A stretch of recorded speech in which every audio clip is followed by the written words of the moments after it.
Hi everyone, welcome back to Matt's Plants. So perhaps a slightly different video that may not be interesting to some people. I want to do a little bit of a retrospective on the cucamelon hydroponics project and talk a little bit about the hydroponic industry in the UK as I see it. So on the cucamelon project, I count it as a success. I've harvested cucamelon, I've eaten cucamelon and put them sort of in my gin and tonic, very tasty.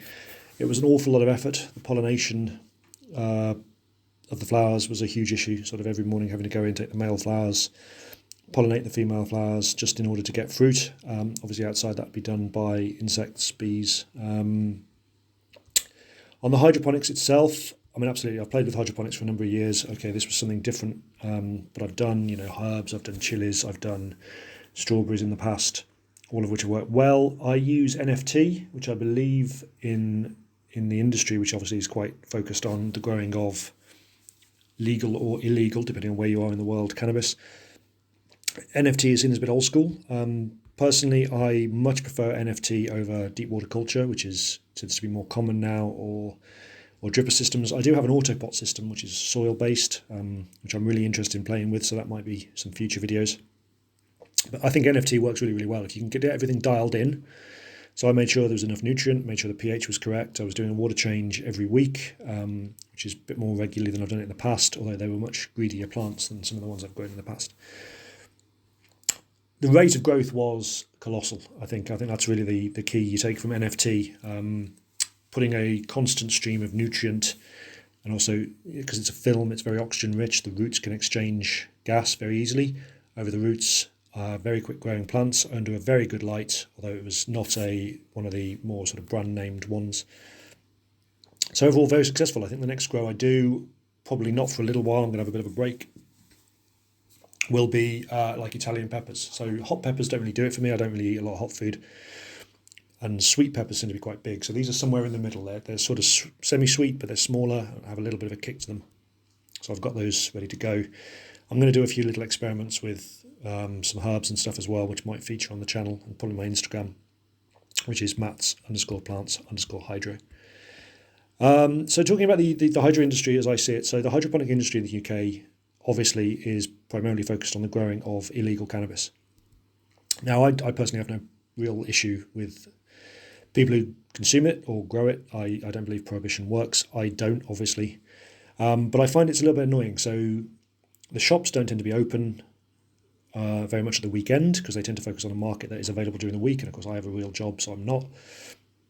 The nutrients that you see are also, obviously, you look at the dosing levels. The dosing levels are designed to grow very hungry plants that grow, to a metre or more. They're designed for illegal cannabis growers. I will say I've had better customer service in a grow shop than I've had in any other industry anywhere ever. I think the people who run the grow shops are extremely knowledgeable and really do know what they're talking about. They're also generally very much aware, unlike a lot of shops, that they're in a competitive industry. They are competing with the internet, and what they compete upon is customer service and the ability to give advice.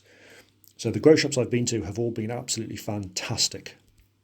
Like, seriously, could not do enough for me. I've taken one particular friend of mine who's if you like, an organic vegetable and chili grower, and they really helped her out, gave her a load of time. They were really interested in what she was doing. Fantastic customer service. I think the industry needs to grow and needs to develop and understand that there are people out there they can appeal to who aren't growing illegal plants. But then equally, you look at some of the people themselves in horticultural societies, growers of vegetables, and they tend to be very elderly and stuck in their ways, and they're not looking at this new industry that has very exciting techniques and very exciting nutrients and very exciting lights and technology, and also microbes and mycorrhizal fungi and all these other things that are available in this market that are just not getting through to the traditional grower. And partly that's the industry's fault, and partly it's the growers' fault because they're very stuck in their ways and won't listen to new knowledge. I know there are giant vegetable growers, bizarrely, which is a subculture that I find fascinating anyway, that are using hydroponic shops because, same as me, they're looking and going, well, you have the best stuff. You're trying to grow an illegal plant that needs a high yield to get a return on your investment. You're having availability of fantastic nutrients and really interesting technology to do interesting things. So that's it, really. That's where I see it. I want the hydroponic industry in the UK to go strength to strength. I really like the shops. I really like the stuff that's available. and perhaps, yeah, not focusing on quite so much a product that's illegal, although I suspect at some point the legality may change and people may be allowed to grow for personal or medical consumption, in which case I suppose you've got a market readily available and knowledge and stuff readily available. You just don't need to keep calling it tomatoes. That's always the key. You go to a grow shop and say you're growing tomatoes, they will just assume you're growing illegal cannabis. You have to explain. Sometimes no, I really am growing tomatoes, or I really am growing chilies. But that's my musing. It's been a fantastic project, this cucamelon project. It's the largest plant I've done in hydroponics. I really do like NFT. I much prefer it to deep water culture, which is when you've got the bubbles coming underneath. And that's it really for now. I'm not for sure with this channel whether I'm going to carry it on or whether I'm going to focus on orchids or carnivorous plants or hydroponics. They're all interests of mine.